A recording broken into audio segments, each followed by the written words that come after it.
अगर आप Jupiter bank में अपना सेविंग अकाउंट ओपन करना चाहते हैं तो आज की इस वीडियो में हम बात करने वाले हैं कि आप किस तरीके से जुपिटर एप्लीकेशन की मदद से अपना एक सेविंग अकाउंट ओपन कर सकते हैं। जुपिटर बैंक फेडरल बैंक के साथ मर्ज है, यानी कि अगर आपका पहले से फेडरल बैंक में कोई सेविंग अकाउंट है तो आप जुपिटर सेविंग अकाउंट ओपन नहीं कर सकते। लेकिन अगर आपका फेडरल बैंक में पहले से कोई सेविंग अकाउंट नहीं है तो जुपिटर बैंक आपको वेलकम करता है ताकि आप उसमें अपना सेविंग अकाउंट ओपन कर सके। अकाउंट ओपन करने के लिए आपको अपने आधार कार्ड, पैन कार्ड की रिक्वायरमेंट है। ब्रांच विजिट नहीं करना पड़ेगा। साथ ही में सारा प्रोसेस डिजिटल होने वाला है और आपको आपका डेबिट कार्ड भी आपके कम्युनिकेशन एड्रेस पर डिलीवर करवाया जाता है। डेबिट कार्ड के चार्जेस के बारे में बात करें तो डेबिट कार्ड चार्जेस आपको 199 रुपीज प्लस जीएसटी का पेमेंट करके देने होते हैं, यानी कि आपका जो पेमेंट है वो टोटल कुल मिला के 235 रुपीज का आता है। 235 रुपीज आपको पे करने हैं अपने डेबिट कार्ड के लिए और इस डेबिट कार्ड के चार्जेस एनुअली भी आपको 199 रुपीज पे करने पड़ेंगे। इसके अलावा मैं आपको ये बता दूं कि आपको वर्चुअल डेबिट कार्ड तो फ्री ऑफ कॉस्ट देखने के लिए मिल ही जाएगा, लेकिन हर कोई ये पूछता है कि जब वर्चुअल कार्ड मिल जाता है तो एटीएम कार्ड की क्या जरूरत है। उसका मैं थोड़ा सा आपको कॉन्सेप्ट समझा देती हूँ इस एप्लीकेशन के बारे में, इस अकाउंट के बारे में। मान लेते हैं आपने वर्चुअल डेबिट कार्ड ही अप्लाई किया है। वर्चुअल डेबिट कार्ड की मदद से आप ट्रांजैक्शंस कर रहे हैं। अगर आप यूपीआई ट्रांजैक्शन करते हैं, अगर आप एटीएम कार्ड ऑर्डर करते हैं तो आप एटीएम मशीन से अपना कैश विड्रॉल कर सकते हैं और उस कैश को यूज कर सकते हैं। लेकिन आजकल हर कोई यूपीआई यूज करता है, इसलिए वर्चुअल कार्ड के साथ में जाना पसंद करता है। वर्चुअल कार्ड की अगर आप एनुअल फीस की बात करें तो उसकी एनुअल फीस भी आपको 199 रुपीज पे करनी ही पड़ेगी। तो जब आप 199 रुपीज पे कर ही रहे हैं इस अकाउंट में तो आप अपना डेबिट कार्ड मंगवा लीजिए और डेबिट कार्ड की मदद से आप कैश विड्रॉल भी कर सकते हैं और साथ ही में आप जो एनुअल फीस देंगे उसका कुछ मतलब भी बनेगा। इसके अलावा इस अकाउंट को ओपन करने के बाद आप यूपीआई एप्लीकेशन जैसे कि गूगल पे, फोन पे, पेटीएम चलाना स्टार्ट कर सकते हैं और साथ ही में मोबाइल बैंकिंग की मदद से इस अकाउंट को हैंडल कर सकते हैं। तो बिना टाइम वेस्ट करे चलिए बढ़ते हमारे वीडियो की तरफ और जानते हैं कि हम किस तरीके से जुपिटर बैंक में अपना सेविंग अकाउंट ओपन कर सकते हैं। जुपिटर बैंक में अपना सेविंग अकाउंट ओपन करने का लिंक आपको वीडियो के डिस्क्रिप्शन में मिल जाएगा। आप लिंक पर क्लिक करेंगे तो आप डायरेक्टली जुपिटर एप्लीकेशन पर ओपन हो जाएंगे। प्ले स्टोर पर आपको ये एप्लीकेशन देखने के लिए मिल जाएगा, जुपिटर एप्लीकेशन। इस एप्लीकेशन को आपको डाउनलोड कर लेना है। डाउनलोड करने के बाद आप इसको ओपन कर लेंगे। ओपन करने के बाद इस तरीके का इंटरफेस आपके सामने आ जाएगा। सबसे पहले यहाँ पर आपसे आपका मोबाइल नंबर पूछा जाएगा। मोबाइल नंबर आप वही एंटर करेंगे जो कि आपके आधार कार्ड से लिंक होना चाहिए और इसके अलावा इस बात का आपको ध्यान रखना है कि वही मोबाइल नंबर आपके फोन में भी होना चाहिए, यानी कि जो सिम है आपकी वो आपके मोबाइल फोन में होनी चाहिए, तभी आप अपना अकाउंट ओपन कर पाएंगे। उसके बाद नीचे आपको टिक बॉक्स पर टिक करके वेरीफाई वाले ऑप्शन पर क्लिक कर लेना है। आगे बढ़ने के बाद आप देखेंगे आपका जो मोबाइल फोन है वो सक्सेसफुली वेरीफाई कर लिया गया है। अब आपको सिंपली नीचे कंटिन्यू वाले ऑप्शन पर क्लिक करना है। उसके बाद यहाँ पर आपको 3 टिक बॉक्स देखने के लिए मिल जाएंगे। तीनों टिक बॉक्स पर आप टिक करेंगे और कंटिन्यू वाले ऑप्शन पर आप क्लिक कर लेंगे। आगे बढ़ने के बाद नीचे आपको येस लेट्स प्रोसीड का ऑप्शन देखने के लिए मिल जाएगा, इस पर क्लिक कर लेंगे। उसके बाद यहाँ पर आपसे आपके पैन कार्ड का नंबर पूछा जाएगा। यहाँ पे आप अपने पैन कार्ड की डिटेल्स फिल करेंगे। सबसे पहले पैन कार्ड नंबर एंटर कर लेंगे और उसके बाद नीचे कंटिन्यू वाले ऑप्शन पर आपको क्लिक कर लेना है। आगे बढ़ने के बाद देखेंगे यहाँ पर आपको अपना नाम देखने के लिए मिल जाएगा। अगर आपका नाम यहाँ पे सही आ रहा है तो आप दैट्स मी वाले ऑप्शन पर क्लिक कर लेंगे, लेकिन अगर आपको लगता है कि नाम में मिस्टेक है तो नॉट मी वाले ऑप्शन पर क्लिक करके अपना नाम आप करेक्टली फिल कर सकते हैं। अदरवाइज आप नीचे यहाँ पे दैट्स इट वाले ऑप्शन पर क्लिक कर लेंगे। आगे बढ़ने के बाद आप देखेंगे जैसे कि मैंने आपको बताया था कि जुपिटर बैंक फेडरल बैंक के साथ मर्ज है, तो यहाँ पर आप देख सकते हैं आपको यहाँ ऑप्शन देखने के लिए मिलेगा कि आप फेडरल बैंक में अपना अकाउंट ओपन कर रहे हैं। इसके अलावा आप सबसे पहले आपको यहाँ पर अपना आधार कार्ड नंबर एंटर कर लेना है। आधार कार्ड नंबर यहाँ एंटर करने के बाद टिक बॉक्स में टिक करेंगे और परफॉर्म ई-केवाईसी वाले ऑप्शन पर आपको क्लिक कर लेना है। आगे बढ़ने के बाद आपके आधार कार्ड से लिंक मोबाइल नंबर पर एक ओटीपी कोड भेजा जाएगा, वो ओटीपी आप यहाँ पर फिल कर लेंगे। ओटीपी फिल करने के बाद नीचे प्रोसीड विद ई-केवाईसी वाले ऑप्शन पर क्लिक करेंगे। उसके बाद आप देखेंगे सबसे पहले आपको अपनी एक सेल्फी लेने के लिए बोला जाएगा। आपको यहाँ पे अपनी एक सेल्फी अपलोड करनी है। सेल्फी लेते वक्त आपको कुछ बातों का ध्यान रखना है, जैसे कि लाइटिंग अच्छी होनी चाहिए, नॉइस फ्री, आपके आसपास का जो एनवायरनमेंट है वो नॉइस फ्री होना चाहिए। एक अच्छी सेल्फी आप अपलोड करेंगे और पीछे का बैकग्राउंड क्लियर होना चाहिए। इसके अलावा अगर आपने चश्मा वगैरह पहना हो तो चश्मा उतार दीजिएगा। बिना चश्मे के आपको अपनी एक फोटो अपलोड करनी है। सिंपली कंटिन्यू पर क्लिक करेंगे। आगे बढ़ने के बाद आप देखेंगे आपके मोबाइल फोन का कैमरा ऑन हो जाएगा। आपको कैमरे के सेंटर में अपना फेस रखना है और उसके बाद अपनी फोटो क्लिक कर लेनी है। फोटो क्लिक करने के बाद सबमिट वाले ऑप्शन पर आप क्लिक कर लेंगे।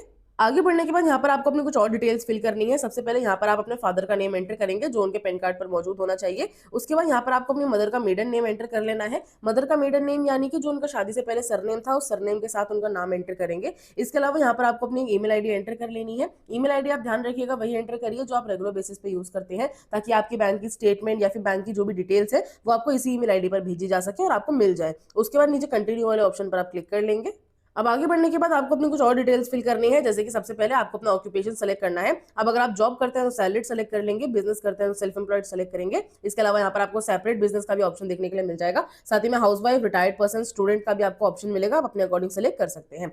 इसके बाद यहाँ पर आपको अपनी एनुअल इनकम बतानी है, यानी कि आप सालाना कितना कमाते हैं। अब मान लेते हैं आपने हाउसवाइफ, रिटायर्ड या स्टूडेंट पर्सन सेलेक्ट किया है तो यहाँ पर आप less than 1 lakh rupees select कर सकते हैं। अदरवाइज आप अपने अकॉर्डिंग यहाँ पे जितना भी अमाउंट आप अर्न करते हैं एनुअली वो आप यहाँ पे सेलेक्ट कर सकते हैं। और उसके बाद बाद यहाँ पर आपको अपना मैरिटल स्टेटस बताना है, यानी कि आप मैरिड है, सिंगल है, वो आप यहाँ पे सेलेक्ट कर लेंगे। और ये सारी डिटेल्स फिल करने के बाद नीचे कंटिन्यू वाले ऑप्शन पर आपको क्लिक कर लेना है। अब आगे बढ़ने के बाद देखेंगे यहाँ पर आपको नॉमिनी ऐड करने के लिए बोला जाएगा। नॉमिनी वो होता है अगर आपके साथ कोई दुर्घटना हो जाती है तो आपका नॉमिनी आपके बैंक जाकर के बचा हुआ फंड विड्रॉल कर सकता है। नॉमिनी अगर आप ऐड करना चाहते हैं तो ऐड नॉमिनी वाले ऑप्शन पर क्लिक करेंगे, अदरवाइज स्किप वाले ऑप्शन पर क्लिक करके आप इसको खाली भी छोड़ सकते हैं। मैं आपको नॉमिनी ऐड करके दिखा देती हूँ। तो हम सिंपली यहाँ पे ऐड नॉमिनी वाले ऑप्शन पर क्लिक करेंगे। उसके बाद देखेंगे नॉमिनी की डिटेल्स आपको फिल करनी है। सबसे पहले यहाँ पर आप उनका रिलेशन बताएंगे, वो आपके क्या लगते हैं, वो आपके husband, wife, mother, father, brother, sister कोई भी हो सकते हैं, वो आप यहाँ पे सेलेक्ट कर लेंगे। अपने नॉमिनी का नाम यहाँ पे एंटर करेंगे, उनका डेट ऑफ बर्थ यहाँ पे एंटर कर लेंगे। उसके बाद यहाँ पर उनका एड्रेस आपसे पूछा जाएगा। अगर वो आप ही के एड्रेस पर रहते हैं, आपके कम्युनिकेशन एड्रेस पर रहते हैं, तो आप इस ऑप्शन को सेलेक्ट कर लेंगे। लेकिन अगर वो कहीं अलग रहते हैं, दूसरे घर में रहते हैं, तो आप यहाँ पे ऐड ना न्यू एड्रेस वाले ऑप्शन पर क्लिक करके उनका एड्रेस ऐड कर सकते हैं। अदरवाइज आप सिंपली नीचे कंटिन्यू वाले ऑप्शन पर क्लिक कर लेंगे। अब आगे बढ़ने के बाद देखेंगे यहाँ पर आपको कुछ टिप्स एंड ट्रिक्स दी जाती हैं, ये सेफ्टी पर्पस के लिए दी जाती है। आप सिंपली नीचे आई अंडरस्टैंड वाले ऑप्शन पर क्लिक करेंगे। उसके बाद आप देखेंगे यहाँ पर आपको एक एमपिन क्रिएट करने के लिए बोला जाएगा। ये एमपिन आपके तब काम आएगा जब आप मोबाइल एप्लीकेशन में लॉगिन करेंगे। तो यहाँ पर आपको 4 डिजिट का एक एमपिन क्रिएट कर लेना है। ध्यान रखिएगा ये एमपिन आपको याद रहना चाहिए, ऐसा नंबर बनाइएगा। एमपिन सेट करने के बाद देखेंगे आपको जो एमपिन है वो सक्सेसफुली सेट हो जाएगा। कुछ सेकंड्स वेट करेंगे। उसके बाद आप देखेंगे यहाँ पर आपने अभी जो एमपिन बनाया है वही एमपिन आपसे पूछा जाएगा। तो आपने जो एमपिन बनाया था वो आप यहाँ पे एंटर कर लेंगे। उसके बाद आप देखेंगे आपका जो अकाउंट है यहाँ पे सक्सेसफुली ओपन हो चुका है। आपको यहाँ पे अपना अकाउंट नंबर देखने के लिए मिल जाएगा। इसके अलावा आईएफएससी कोड आप यहाँ पे देख सकते हैं।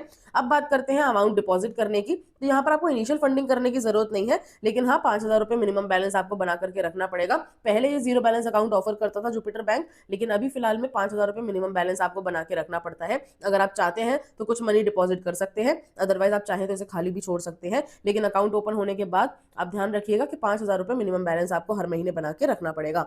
अगर आप यहाँ पे कुछ अमाउंट एंटर करना चाहते हैं तो डिपॉजिट मनी वाले ऑप्शन पर क्लिक करेंगे। मैं आपको एक बार ये भी बता देती हूँ कि आप किस तरीके से कर सकते हैं। डिपॉजिट मनी पर क्लिक करेंगे और उसके बाद यहाँ पर आपको अपना अमाउंट एंटर कर लेना है। जितना भी अमाउंट आप यहाँ पे एंटर करना चाहते हैं, 3,000, 5,000, जितनी भी आप इनिशियल फंडिंग करना चाहते हैं, अगर करना चाहते हैं तो वैसे जरूरी नहीं है, आपकी मर्जी के ऊपर है। अगर करना चाहते हैं तो अमाउंट एंटर कर लेंगे। उसके बाद यहाँ पर आपको अपने बैंक अकाउंट्स देखने के लिए मिल जाएंगे। आप अपने अकॉर्डिंग सेलेक्ट करेंगे कौन से बैंक अकाउंट से आप पे करना चाहते हैं, या फिर ऐड अनदर अकाउंट वाले ऑप्शन पर क्लिक करके कोई दूसरा अकाउंट भी आप ऐड कर सकते हैं। और उसके बाद कंटिन्यू पर क्लिक करेंगे। जैसे कि मैंने 500 रुपए अपने बैंक अकाउंट में ऐड किए हैं, मेरे बैंक अकाउंट में 500 रुपए सक्सेसफुली ऐड हो चुके हैं। अब हम सिंपली कंटिन्यू वाले ऑप्शन पर क्लिक कर लेंगे। उसके बाद आप देखेंगे आपको यहाँ पर अपना वर्चुअल डेबिट कार्ड सेट करने के लिए बोला जाएगा। उसका पिन सेट करने के लिए आपको नीचे सेट पिन का ऑप्शन मिलेगा, इस पर क्लिक कर लेंगे। उसके बाद यहाँ पर आपको अपने डेबिट कार्ड का एक पिन बना लेना है। आपको ये ध्यान रखना है, अगर आप एटीएम से कैश विड्रॉल करेंगे तो ये पिन आपके काम आने वाला है, तो आप पिन जरूर याद रखिएगा। यहाँ पे पिन एंटर कर लेंगे।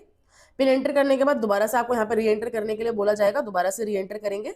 उसके बाद आप देखेंगे यहाँ पर आपको कुछ फीचर्स बताए जाते हैं। अगर आप डेबिट कार्ड ऑर्डर करते हैं तो डेबिट कार्ड के जो चार्जेस है वो 199 रुपीज प्लस जीएसटी के चार्जेस हैं। अगर आप फिजिकल डेबिट कार्ड ऑर्डर करते हैं तो यहाँ पर आपको क्या क्या बेनिफिट्स मिलते हैं उसके बारे में बात कर लेते हैं। आपको अगर आप फिजिकल डेबिट कार्ड ऑर्डर करेंगे तो 3 महीने की आपको प्रो मेंबरशिप देखने के लिए मिल जाती है, लेकिन वर्चुअल कार्ड पे ऐसा नहीं है। इसके अलावा 5x रिवॉर्ड पॉइंट्स मिल जाएंगे आपको हर स्पेंड पे, जिसको आप बाद में रिडीम करके अपने बाकी के खर्चों में यूज कर सकते हैं। यहाँ पर आपको फिजिकल डेबिट कार्ड में मिलते हैं, वर्चुअल में नहीं मिलते हैं। फॉरेक्स फीस जो है वो 3.5% है वर्चुअल डेबिट कार्ड पे, और फिजिकल डेबिट कार्ड पे बिल्कुल 0% है। इसके अलावा एटीएम विड्रॉल की बात करें तो वर्चुअल डेबिट कार्ड में आप एटीएम विड्रॉल नहीं कर सकते हैं, लेकिन फिजिकल डेबिट कार्ड में आपको अनलिमिटेड फ्री ट्रांजैक्शंस देखने के लिए मिल जाती हैं। इसके अलावा एनुअल फीस आपसे चार्ज की जाएगी अगर आप वर्चुअल डेबिट कार्ड लेते हैं, जो कि 199 रुपीज की है, और फिजिकल डेबिट कार्ड लेते हैं तो भी 199 रुपीज की आपको एनुअल फीस देनी पड़ेगी। अब सीधी सी बात है, अगर आपको एनुअल फीस देनी ही है तो आप डेबिट कार्ड मंगवा लो ताकि आप एटीएम से ट्रांजेक्शन कर सको। अगर आप डेबिट कार्ड ऑर्डर करना चाहते हैं तो नीचे आपको ऑर्डर कम डेबिट कार्ड का ऑप्शन देखने के लिए मिल जाएगा, इस ऑप्शन को आप